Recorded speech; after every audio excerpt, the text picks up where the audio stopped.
여러분 안녕하세요. 이 시간에는 마가복음 2장 23절부터 28절까지 나와 있는 예수님의 제자들이 밀리사학을 잘라먹은 이야기, 그것도 하필이면 안식일의 말입니다. 이 이야기를 여러분들과 함께 나누려고 합니다. 이 이야기는 참고로 저에게 모든 신학적 사유와 신학적인 판단의 어떤 가장 밑바탕에 있는 근거를 형성해주는 그러한 본문이기도 합니다. 제가 가장 중요하게 여기는 그러한 이야기라는 뜻입니다. 먼저 성경 마가복음 2장 23절 성경책을 펼치시고 저와 함께 본문을 읽어보겠습니다. 안식일에 예수께서 밀밭 사이로 지나가실새 그의 제자들이 길을 열며 이삭을 자르니 바리새인들이 예수께 말하되 보시오, 저들이 어찌하여 안식일에 하지 못할 일을 하나이까? 예수께서 이르시되 다윗이 자기와 함께한 자들 자기와 및 함께한 자들이 먹을 것이 없어 시장할 때에 한 일을 읽지 못하였느냐? 그가 아비아달 대제사장 때에 하나님의 전에 들어가서 제사장 외에는 먹어서는 아니 되는 진설병을 먹고 함께한 자들에게도 주지 아니하였느냐? 또 이르시되 안식일이 사람을 위하여 있는 것이요 사람이 안식일을 위하여 있는 것이 아니니 이러므로 인자는 안식일에도 주인이니라. 어떻습니까? 오늘 이 이야기에서 23절 그의 제자들이 길을 열며 이삭을 자르니, 그의 제자들이 길을 열며 이삭을 자르니, 이 이야기, 이 구절이 가장 중요합니다. 밤이 지나고 새날이 밝았습니다. 때마침 안식일이었습니다. 예수님의 공식적인 활동 기간 가운데 마가복음에 의하면 두 번째 안식일이 찾아온 것입니다. 첫 번째 안식일은 어디에 나오나요? 마가복음 1장 21절 가버나움 회당에서의 귀신 축출, 그 이야기에서 나오죠. 자, 예수님과 일행은 어디론가 가고 있었습니다. 목적지를 제시하지 않았기 때문에 그 지향을 알 수는 없지만 예수님께서는 선두에 서셨고 제자들은 그 뒤를 따랐습니다. 하나의 행렬을 이루면서 어디론가 가고 있는 거예요. 선두는 밀밭 속으로 들어갔습니다. 정오쯤 되었을까요? 아니면 아침을 걸은 채 식사 시간을 훨씬 넘긴 오전 시간 어느 순간이었을까요? 제자들은 배가 고픈데 밀밭은 깊고 진행은 더딥니다. 제자들은 바로 그때 이삭을 자르면서 길을 만들기 시작했다고 합니다. 그런데 하필이면 무슨 날이었다고요? 안식일 날. 제자들이 밀을 손으로 비벼서 자른 것은 분명 추수와 관련된 행위로 판단되었을 것입니다. 바로 그렇기 때문에 그것을 노려본 바리새인들은 예수에게 즉각적으로 문제를 제기하였습니다. 보시오, 어찌하여 저희가 안식일에 해서는 아니 되는 일을 하오? 자, 오늘의 이야기에서 이것은 논쟁 이야기인데 갈릴리 논쟁의 네 번째 이야기입니다. 첫 번째는 중풍병자를 고치는 것, 두 번째는 레위의 식탁, 세 번째는 금식 논쟁, 그리고 네 번째예요. 그러니까 갈등이 점점 더 첨예하게 어떤 골이 깊어지는 그러한 아주 굉장히 중요한 대목에서의 이야기입니다. 자, 오늘의 이야기가 논쟁 이야기라고 한다면 시간도 분명합니다. 안식일. 장소도 구체적입니다. 어디? 밀밭 사이. 등장인물은 또 어떤가요? 예수님, 제자들, 그리고 적대자로서의 바리새인들. 자, 이것은 아주 하나의 완벽한 그러한 갈등의 이야기, 논쟁의 이야기입니다. 23절, 제자들은 이삭을 자르며 길을 만들기 시작하였다. 직역을 하면 그래요. 이거 제가 헬라어로 읽어보면 에이르크사토 호돈 포이에인. They began to make a way. 자, 마가복음에서 어떤 길을 만들고 있다, 이렇게 표현을 했다는 점에서 마가복음이 길의 복음이기 때문에 굉장히 중요한 표현입니다. 자, 제자들의 행위는 두 가지로 나타납니다. 첫째, 밀리삭을 자른 것. 두 번째는 길을 만들었다는 것. 길을 만들기 시작했다는 것. 마가복음에서 길, 호도스, 헬라어로는 호도스, 영어로는 the way라고 번역을 합니다. 이것은 예수님의 어떤 삶의 방식, way of life예요. 자, 그것을 따르는 사람들을 마가복음은 제자라고 부릅니다. 자, 마가복음에서 굉장히 중요한 주제어로 제시할 때 그것은 예수님의 삶의 방식이면서 또는 예수님의 삶의 방법이면서 이것은 하나의 제자들이 따라야 할 하나의 모범, 어떤 본, 그리고 다른 말로 말하면 이것이 바로 복음입니다. 제자들은 예수를 뒤따르면서 예수님의 방식을 따라 예수님처럼 먹고 그리고 행동하고 있었던 것입니다. 그들은 그러한 방법으로서 어떤 제자도 곧 제자도를 실천하고 복음의 길을 개척하고 있었던 것입니다. 이 모든 일들은 안식일 날 발생했습니다. 그리하여 적들이 물은 것입니다. 보시오, 어찌하여 저희가 안식일에 해서는 아니 되는 일을 하오. 본문의 쟁점은 따라서 1차적으로 앞선 이야기에서들처럼 예수와 제자들의 유별난 삶의 방식, 특히 무언가를 먹는 행위, 식탁 교제에 관한 것입니다. 그리고 2차적으로는 그로 말미암아 안식일 규범을 저들이 위반했다는 거예요. 자, 안식일을 어겼네요? 범했어요? 두 번째, 남의 밀리삭을 잘라 먹었어요. 자, 겉으로는 안식일 논쟁이에요. 그러나 속으로는 식탁 교제에 관한 논쟁이 됩니다. 답변 속에는 예수님의 어떤 말씀도, 답변 속에 담긴 예수님의 선언도 바로 이러한 미묘한 쟁점들을 직접적으로 다루고 있습니다. 자, 겉으로는 안식일 논쟁이다. 여러분, 안식일이란 뭐예요? 저도 중학생 때 10계명은 무지하게 열심히 외웠어요. 여러분들도 그랬나요? 교회 처음 가서 10계명 주기도문 외우잖아요. 안식일은 제 몇 계명인가요? 4계명, 그래요. 안식일 법규에는 중요한 점들이 있습니다. 첫째, 안식일은 극도로 거룩하기 때문에 하나의 금기 사항입니다. 너무나 엄격하게 규제되고 있다는 점이에요. 둘째, 안식일의 거룩성은 하나님의 창조 행위, 어떤 창조 사건과 관련되어 있습니다. 하나님께서 엿새 동안 천지를 창조하시고 제7일에 안식하셨습니다. 셋째, 인간이 안식일의 규범을 지킨다는 것은 자신을 지으신 하나님을 본받아 엿새 동안 일하고 제7일에는 안식하는 것을 의미해요. 그렇게 하면 하나님을 본받게 되고 하나님께서 지으신 온 우주와 조화롭게 된다는 거예요. 그래서 안식일을 잘 지켜야 된다는 거예요. 넷째, 안식일을 잘 지킨다는 것은 무엇이에요? 하나님께서 제7일에 안식하신 것 같이 사람도 쉬어야 한다는 점입니다. 안식일의 거룩성과 안식일법의 엄격성은 극단적이었습니다. 범하는 자는 여호와의 신성을 모독하는 자로 규정을 하고 그 자리에서 극형에 처했습니다. 특히 투석형, 돌로 사람을 찍어 죽이는 거예요. 고통은 극대화합니다. 그러나 죽어가는 것은 서서히 죽어갑니다. 어때요? 아주 고통을 정말 극대화하는 그런 방식이에요. 예수님 오시기 한 150년쯤 전에 기원전 2세기였습니다. 기원전 2세기 전반부였습니다. 마카비 독립혁명이 일어나고 안디옥에 수도를 두고 있는 이 시리아의 셀루시드 왕조, 그들이 마카비 독립혁명을 무찌르기 위해서 침공에 들어오는데 어느 날을 택하는 줄 알아요? 안식일 날을 택해요. 안식일 날 침공에 들어가요. 왜? 안식일 날 저 사람들은 일하면 안 되는 거 알고 있거든요.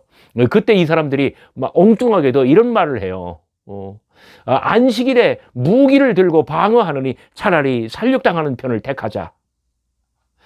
마카비 1서, 마카비 2서, 마카비 상하서에 나오는 그러한 이야기입니다. 이 안식일법은 유대인들에게 그렇게 규정했습니다. 자, 이때 예수님께서는 하필이면 다윗의 고사를 꺼내 들으셨습니다. 다윗은 어떤 사람이 어렸을 때부터 용맹스럽고 그리고 지혜로운 소년이었어요. 어느 날 아버지 이새의 심부름으로 전장에 나아갔는데 형들을 만나보았는데 그때 골리앗이 있잖아요. 그래가지고 나가서 싸워요. 그래가지고 물맷돌로 빡, 깍, 그러니까 빡, 깍. 이게 다윗과 골리앗의 수장 대결입니다. 예루살렘 거리에는 여인들의 장화가 가득합니다. 사울은 천천히요, 다윗은 만만이로다. 사울은 수천 명을 죽였어요. 그거 대단한 거죠. 그런데 고작 그랬다고 하면 소년 다윗은 만만이로다. 사울은 이때부터 미쳐 들어가기 시작합니다. 그래요. 다윗이 수금을 타고 있는데 냅다 창을 던지면서 내가 너를 벽에 박으리라. 사울은 미쳐 돌아가고 있고요. 사울의 아들 왕자 요나단이 다윗에게 달려가서 정보를 줍니다. 우리 아버지가 이상해. 빨리 도망가. 다윗이 도주하는데 곁에 소년 병사들이 따르고 있습니다. 여러분, 여기에 하나의 패러럴리즘, 어떤 공통점이 있어요. 자, 예수님과 제자들, 그 다음에 다윗과 소년 병사들. 다윗과 소년 병사들은요, 다윗과 목숨을 함께 나누자고, 당신이 죽으면 우리도 죽겠노라고, 당신이 죽지 않기 위해서 우리가 당신을 보호하겠노라고, 그래서 호위무사로 따라가는 거예요. 얼마나 달렸는지, 얼마나 굶었는지, 그들은 앞에 뵈는 것이 없었습니다. 그들이 막 문을 열고 들어간 곳은 하필이면 예루살렘 성전이었습니다.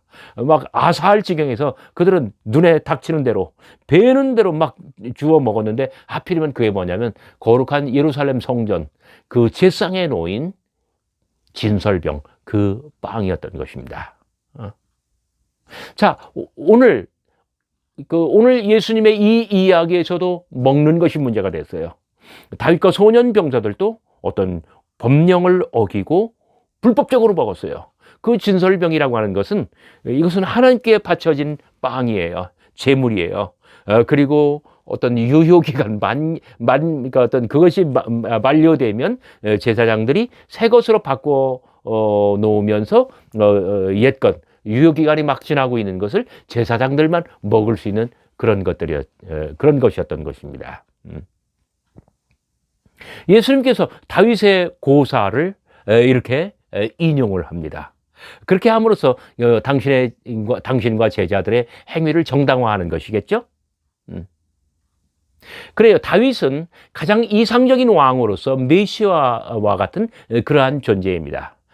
다윗과 함께 한 자들은 이 다윗과 함께 그 진설병을 먹음으로써 어떤 엄격한 그 규례를 위반하고 있는 것입니다. 하지만 어떤 공통점뿐만 아니라 차이점도 존재해요. 다윗과 일행이 뛰어들어간 곳은 하나님의 전이었죠. 그러나 예수님과 그 제자들이 들어간 곳은 어디예요? 밀밭 사이입니다. 다윗과 소년 병사들은 거룩한 공간을 침범했습니다. 그러나 예수님과 제자들은 거룩한 시간을 침범하고 있습니다. 다윗과 소년 병사들이 먹은 것은 하나님께만 바쳐지고 제사장들만 소비할 수 있는 어떤 진설병, 하나님께 바쳐진 빵이었습니다. 그러나 예수님과 제자들이 소비한 음식은 뭐예요? 아직 정화되지 아니한, 정결례를 치르기 전에 어떤 밀리사하게 불과했다는 것이에요. 예수님께서는 어찌하여 그 다윗의 고사를 인용했을까요? 다윗의 사건에서 하나님의 전은 제사장들에게만 고유한 그러한 영역이었습니다. 하지만 세속적인 사람, 더욱이 전쟁에 참여한 다윗과 소년 병사들은 그 성소로 들어갑니다.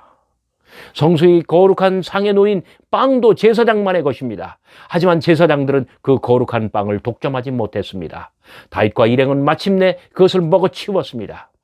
그리하여 제사장들만의 몫인 어떤 그 진설병, 그것을 먹을 수 있다는 성스러운 종교적 제도가 세속에 의해서 밀려나고 있는 것입니다. 그러한 성스러운 전통과 종교적인 제도보다 더 귀중한 것이 바로 무엇이냐면 다윗과 소년 병사들의 식욕, 어떤 생리적인 욕구였던 것이에요. 그런데 여기서 예수님께서는 한 걸음 더 나아가십니다. 예수님과 일행이 들어간 곳은 거룩한 성전이 아니라 세속의 밀밭이었습니다. 그것도 안식일의 말입니다. 그리하여 그들이 먹은 것은 거룩한 상에 놓인 거룩한 빵이 아니라 밀밭에 널브러진 밀리삭에 불과하였습니다. 그것도 아직 정결례를 치르기 이전의 단계에서 말입니다. 밀밭이 성소의 자리를 차지하고 밀리삭이 진설병을 밀어낸 것이 되었습니다. 이렇게 세속은 성결을 침범하였고 성결은 세속을 향하여 자신의 문을 열어젖힙니다. 예수님은 이렇게 가장 세속적인 일로서 가장 거룩한 지평을 돌파하고 있는 것입니다. 바로 여기에 길이 있습니다. 성결이 세상을 향하여 문을 여는 곳, 세속이 성결을 침입하는 곳, 바로 그곳에 복음의 길이 있는 것입니다. 그리하여 예수님과 제자들은 밀리삭을 먹으면서 여기 길을 열고 있습니다. 함께 먹으면서 성스러움의 문을 열고 세속으로 돌파하는 그 모든 노력들이야말로 복음의 길을 준비하는 바로 그 성스러운 새로운 사건이 됩니다. 바로 이 길로서 하나님께서 오실 것이며 바로 이 길로서 하나님의 나라가 임하는 것입니다. 예수님께서는 물으십니다. 사람이 안식일을 위해서 존재하는가? 아니면 안식일이 사람을 위해서 존재하는가? 여러분, 안식일이란 뭐예요? 일월화수목금토, 일월화수목금토, 또다시 일월화수목금토. 어때요? 어떤 주기성과 반복성이라고 하는 시간의 질서 속에 들어있는 하나의 종교적인 제도입니다. 주기성과 반복성. 어떤 일곱 번째 날 돌아오잖아요. 주기적이에요. 근데 이것은 한 번 돌아가고 끝나는 것이 아니라 한 바퀴, 두 바퀴, 세 바퀴, 인류가 어떤 종말을 맞이할 때까지 계속 반복되고 있어요. 어떤 주기성과 반복성을 전제로 하는 이 시간의 질서 속에 있는 하나의 종교적인 제도다. 예수의 질문은 이렇게 바뀔 수 있습니다. 종교적인 제도가 중요한가? 아니면 인간이 중요한가? 사람이 종교를 위해서 존재하는가? 종교가 사람을 위해서 존재해야 되는가? 예수님의 답변은 거침이 없습니다. 사람이 안식일을 위해서 존재하는 것이 아니라 안식일이 사람을 위해서 존재하는 것이다. 예수님의 대답은 거침이 없어요. 종교 그 자체가 바로 인간을 위해서 존재해야 된다는 것이에요. 교회가 교우를 위해서 존재하고 목회는 성도를 위한 것이 될 때에 바로 그때 우리들 연약한 인간 속에 있는 참된 인간됨도 하나님의 형상도 온전히 회복될 것입니다. 모든 종교와 제도 그리고 이념의 목적은 사람입니다. 하나님이 사람을 목표로 하고 사람을 향하여 다가오는 과정에서 사람이 되었듯이 그리하여 사람들 가운데 거하시며 사람들에게 길을 내고 사람들에게 복음의 참 길을 가르쳤듯이 사람만이 궁극적인 목적이 되는 것, 이것이 기독교 진리의 첫 번째 계명이 되어야 하는 것입니다. 사람은 수단이 아닙니다. 사람은 방편이 아닙니다. 사람은 도구가 아닙니다. 사람은 과정이 아닙니다. 사람은 목적입니다. 이것이 바로 예수님께서 열어가시는 하나님의 나라입니다. 바로 이런 예수님의 참된 가르침을 모든 기독교인들이 깨닫고 모든 목사님들도 깨닫고 그리하여 참으로 기독교가 세상의 구원의 참된 진리의 체계가 되었으면 좋겠습니다. 여러분 감사합니다. 안녕히 계십시오.